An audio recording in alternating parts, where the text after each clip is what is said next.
Caliper. अगर आपने vernier caliper से पैमाइश कैसे लेते हैं, उसके अलावा उसका इंटरनल डायमेंशन, एक्सटर्नल डायमेंशंस कैसे मालूम करते हैं, हम उसकी डेप्थ कैसे मालूम करते हैं, इस चीज़ों को स्टडी करना है या पढ़ना है, तो मैंने साथ ही एक और वीडियो भी बनाई है जो कि इसी चैनल के अंदर मौजूद है। आप प्लीज़ उस जाके उसे देखें और आपको यकीन करें, उसे देखने के बाद आपको तमाम डाउट्स इस वर्नियर कैलिपर के हवाले से क्लियर हो जाएंगे। एंड यकीन करें कि वो वीडियो बनाई है मेरे प्रोफेसर ने, जिनका नाम है डॉक्टर अनवर मंजूर, जो कि मेरे साथ ही उनसे बनवाई है। तो वो इतनी बेहतरीन तरीके से एक्सप्लेन है ना, तो you will understand everything. Okay, हम इसको आज पढ़ेंगे। अब मैं ये उम्मीद करके पढ़ा रहा हूँ थोड़ा सा कि आप वो वीडियो लाजमी देखेंगे, या इसे पढ़ने के बाद आप उसे देखेंगे, क्योंकि आप जब कुछ चीज़ देखते हैं ना तो आपको पढ़ने के बाद उसके कॉन्सेप्ट्स क्लियर होते हैं। ठीक है, तो आप लाजमी उसको देखें। चलें, हम पढ़ने वाले हैं vernier calliper. Okay, vernier calliper क्या होता है? आप ये एक ऐसा, ये इंस्ट्रूमेंट आप देख रहे हैं, इस इंस्ट्रूमेंट में आपको क्या क्या चीज़ें दिख रही हैं? एक तो आपको ये दिख रहा है ये वाला एक फिक्स जॉ, और ये वाला है नॉन फिक्स जॉ, ये मूव कर सकता है इसके ऊपर ऐसे ना। अब जॉ और ये स्केल है। अभी देखो ये एक स्केल है ना, आप जो एक नॉर्मल स्केल यूज़ करते हैं। अब ये स्केल मेन है तो क्या कहलाता है? Main scale. और ये स्केल मूव कर सकते हैं, इसे क्या कहते हैं? Vernier scale. उसके अलावा आपको ये टेल दिख रही है निकलती हुई, जब आप इसे मूव करते हैं तो ये टेल भी पीछे से निकलती है। ठीक है, अच्छा, उसके अलावा ये है इनसाइड जॉज, आपको दिख रहा होगा ये ऊपर वाले, और ये कहलाते हैं इसके आउटर जॉज। क्लियर हुआ? अब मिसाल के तौर पर जैसे ये एक गिलास है, मिसाल के तौर पर ये गिलास है ना। ओके, अब मुझे अगर बाहर से इसकी पैमाइश मालूम करनी है तो मैं यूज़ करता हूँ ये वाले जॉज, और जबकि मुझे अगर इनसाइड वाली मालूम करनी है तो मैं यूज़ करता हूँ ये वाले जॉज इसके लिए, और मुझे डेप्थ मालूम करनी है तो मैं यूज़ करूँगा इसको, ऐसे ना। तो ये आपको बाकायदा वीडियो में भी दिखाई देगा, आप वो प्लीज़ लाजमी देखिएगा। खैर फिर भी मैं आप उसको थियोरेटिकल स्टडीज़ कर रहा हूँ, वो एक्सपेरिमेंटल था, ये थियोरेटिकल है। Okay okay, let's study it. सबसे पहले हम पढ़ेंगे वर्नियर कैलिपर्स क्या होता है ना। हम इसके ना कुछ लिख लेता हूँ मैं सबसे पहले ना कि डिफाइन, हम इसकी डिफाइन पढ़ेंगे। ठीक है, फिर हम पढ़ेंगे कि इस डिफाइन की लीस्ट काउंट क्या है। ओके, इसके हिसाब तरतीब बता रहा हूँ। उसके बाद हम पढ़ेंगे इसके पार्ट्स के हवाले से, ये पार्ट्स हैं। ठीक है, डायग्राम तो है ही। उसके बाद हम पढ़ेंगे कि इसकी वैल्यू ऑफ मैयर कैसे कर सकते हैं। उसके बाद हम पढ़ेंगे ज़ीरो एरर के हवाले से। फर्स्ट टू यू कि हमारे पास सबसे पहले हम वर्नियर कैलिपर की डिफाइन पढ़ेंगे। आप पढ़ सकते हैं, it is an instrument use to measure small length down to 1/10 of millimetre. यानी आप 1/10 ऑफ मिलीमीटर तक की पैमाइश एक वर्नियर कैलिपर से हासिल कर सकते हैं। वर्नियर कैलिपर से आप क्या क्या चीज़ें मालूम कर सकते हैं? थिकनेस, डायमीटर, विड्थ, डेप्थ, ये सब आप क्या कर सकते हैं, इससे मालूम कर सकते हैं। तो पहला सवाल यहाँ पर आता है व्हाट इज़ वर्नियर कैलिपर, और सवाल नंबर 2 आता है कि हम इसे कहाँ कहाँ पर यूज़ कर सकते हैं। उसके बाद आपके सामने एक ना इन्होंने कंपैरिजन दिखाया है कि वर्नियर कैलिपर और मीटर रूल में क्या डिफरेंस है। द मेन स्केल विच के यहाँ से करके उसके बाद इन्होंने कहा है कि अ main scale which has making of 1 millimetre each. अब आप देख सकते हैं मेन स्केल, चले आए जी वर्नियर कैलिपर को देख लेते हैं थोड़ा सा। देखें, ये है मेन स्केल, आपको दिख रहा है ये 1 मिलीमीटर ईच, दिख रहा है? ठीक है, अच्छा। उसके बाद a vernier scale of length 9 millimetre and it divided into 10 equal parts. देख रहे हैं, ये हर एक जो है ना वो 9 मिलीमीटर तक डिवाइड हो रहा है, इतना छोटा है ये। ठीक है, ये है वर्नियर स्केल जो कि इसके ऊपर मूव कर रहा है।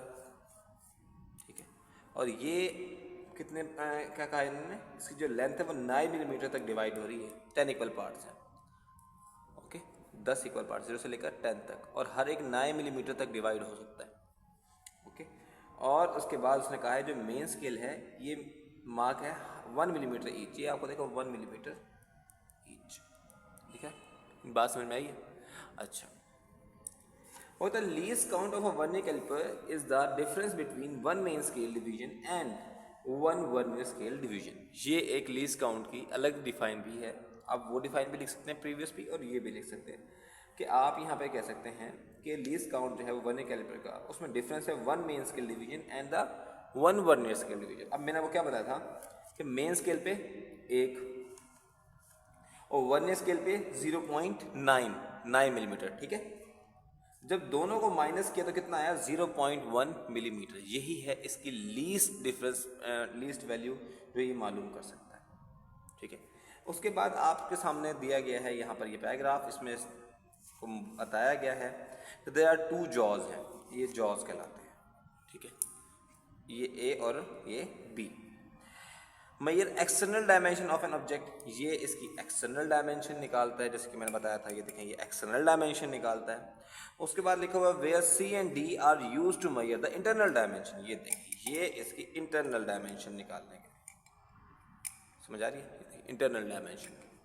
उसके बाद कहा हुआ है कि इसी तरह से अभी आप ये देख रहे हैं, ये एक टेल निकली हुई है ना, ये टेल से आप इसकी डेप्थ मालूम कर सकते हैं, डेप्थ, ये बाकायदा मैंने दिया हुआ एक्सपेरिमेंटल तौर पर। खैर, उसके बाद हम पढ़ेंगे कि हम इसे मालूम कैसे करते हैं, ठीक है। सपोज कर लेते हैं आप एक ऑब्जेक्ट को एक जॉ से दूसरे जॉ में फिक्स करेंगे, ऐसे आपने ना फिक्स कर लिया। उसके बाद आप ये देखेंगे कि इसका जो ज़ीरो है वो मेन स्केल के कहाँ पर कोइंसाइड करता है, कहाँ पर वो है। अगर आप देखें गौर से तो आपको दिख रहा होगा 0, 1, 2, 3, 4, 5, 6, ये 7, ये 7वें पर पॉइंट पर इसका ये 0 कोइंसाइड करता है। तो ये हो गया, ये मेन स्केल पे आपको जो रीडिंग आ रही है वो आ रही है 7 मिलीमीटर, ठीक है। कितनी आ रही है, 7 मिलीमीटर, क्योंकि ये 1 सेंटीमीटर, 2 सेंटीमीटर, 3 मीटर, तो यहाँ पर ये आ गया 7 मिलीमीटर। चलो खैर, read the main scale marking. अब सबसे पहले आपने मेन स्केल पे देखा, अभी देखा ना आपने, in front of the zero of the main scale की, यानी कि जो इस जीरो के इन फ्रंट था उसका क्या वैल्यू थी। उसके बाद find the vernier scale marking on the division which is in the line with any of the main scale making this show. और फिर क्या देखना है, ये तो आपने मेन स्केल पे देख लिया। उसके बाद क्या देखना था, उसके बाद ये देखना था कि कहाँ पर ये वर्नियर स्केल का जो हो पॉइंट है वो इसे बिल्कुल कोइंसाइड करता हो। देखो कोई ऐसा पॉइंट जो बिल्कुल एग्जैक्टली उसी पॉइंट पर हो जहाँ पर वो पॉइंट है। मुझे लगता है कि ये देखें, ये 1 का जो पॉइंट है ना, ये एग्जैक्टली मैच कर रहा है, ठीक है। तो अभी आपने दोनों वैल्यूज निकाल ली, दोनों पॉइंट्स देख लिए। उसके बाद फॉर्मूला क्या है कि लेंथ ऑफ ऑब्जेक्ट, फिर मेन स्केल की रीडिंग यहाँ लिखेंगे, लीस्ट काउंट को मल्टीप्लाई करेंगे वर्नियर स्केल की रीडिंग से। अब हमने वर्नियर की निकाली थी 1, इसकी निकाली थी, कितनी निकाली थी तो याद भी नहीं है, मिसाल लेते हैं 3 निकाल दी, जमा 0.01, इसे मल्टीप्लाई करेंगे, जो जवाब आएगा वो हमारा क्या होगा, उसकी वैल्यू होगी जो हम मालूम करना चाहते हैं, लेंथ ऑफ ऑब्जेक्ट होगी मिलीमीटर में। अच्छा, अब हमने देखना है कि क्या इसमें कहीं ज़ीरो एरर तो नहीं है, यानी अगर ये देखो इसका ज़ीरो बिल्कुल एग्जैक्टली ज़ीरो के साथ मैच कर रहा है तो इसमें कोई ज़ीरो एरर नहीं है। बट इसी तरह से अगर ये ज़ीरो यहाँ पर होता, देखिए इसका ज़ीरो से मैच नहीं कर रहा है, नहीं कर रहा है ना, कर रहा है या नहीं कर रहा है, नहीं कर रहा ना, तो इसे कहेंगे ज़ीरो एरर। अब हमने ये देखना है ज़ीरो एरर पॉजिटिव है या ज़ीरो एरर नेगेटिव है। पॉजिटिव या नेगेटिव से आगे चलकर हम देखते हैं कि कैसे इन्होंने बात की। अगर 0 से बिल्कुल मैच कर रहा है तो कोई ज़ीरो एरर नहीं है, अगर ज़ीरो एरर मौजूद होगा अगर वो 0 से मैच नहीं करेगा, जो कि नेक्स्ट पैराग्राफ में बताया हुआ है। ओके, देखें। अच्छा जी, if 0 of the vernier scale is on the right side of the 0, the main scale, this means the instrument will be shows the more than actual length। अगर 0 जो है वो राइट साइड पर है, राइट साइड का मतलब है ये देखिए, यानी अगर 0 इस तरफ है, यानी अब अगर मैं मालूम करूंगा इसकी लेंथ मिसाल के तौर पर, तो जाहिरी बात है वो जो डिफरेंस इसमें पहले मौजूद था उसकी वजह से इसकी वैल्यू बढ़ जाएगी, बढ़ जाएगी नहीं बढ़ जाएगी, बढ़ेगी ना। तो फिर क्या हुआ, आपने उस वाली वैल्यू को जो आने वाला रिजल्ट है उससे क्या करना होगा, माइनस करना होगा। Show slightly more than actual length, hence the zero error are subtracted करना होगा फ्रॉम द ऑब्जर्व्ड मेजरमेंट्स। इसके बाद उसने कहा है कि अगर वही जीरो एरर जो है, note the number of division of the vernier scale which is exactly in front of the any division. दोबारा एक दफा मैं आपको पढ़ के सुनाता हूँ। बेसिकली वो ये कहना चाह रहा है कि जीरो एरर होता क्या है। To find the zero error, note the number of division on the vernier scale which is exactly in front of the main division of the main scale, multiple the number with the least count, the resultant number is the zero error। मिसाल के तौर पर मैं देख लेता हूँ कि यहाँ पर मेरा डिजिट इतना ज़्यादा था, ठीक है, तो मैंने इस वाली वैल्यू को निकाल कर उसके लीस्ट काउंट से मल्टीप्लाई कर दिया। जैसे लीस्ट काउंट से मल्टीप्लाई कर दिया मुझे पता चल जाएगा कि मेरा ज़ीरो एरर कितना था, और फिर मैंने उस वैल्यू को इसके रिजल्ट से तो प्लस करना है या माइनस करना है। आपको बात समझ में आई? If the zero of the vernier scale is on the left side, अगर यही जीरो अगर आगे होता तो जाहिर बात है वैल्यू में कमी हो रही है, तो अब क्या करेंगे, उसको हम ऐड करते हैं, ठीक है। देखें यहाँ पे लिखा होगा less than the actual length, hence the zero is added in the observed measurement. तो इस तरीके से आप जो है जीरो एरर मालूम भी कर सकते हैं और जीरो एरर को करेक्ट भी कर सकते हैं। होप आपको बात समझ में आई हो। कोई सवाल है तो आप मुझे पूछ सकते हैं। I will explain it to you and I will give you answer of it. Okay Please like and share. Like and share. Please like and share. Thank you very much.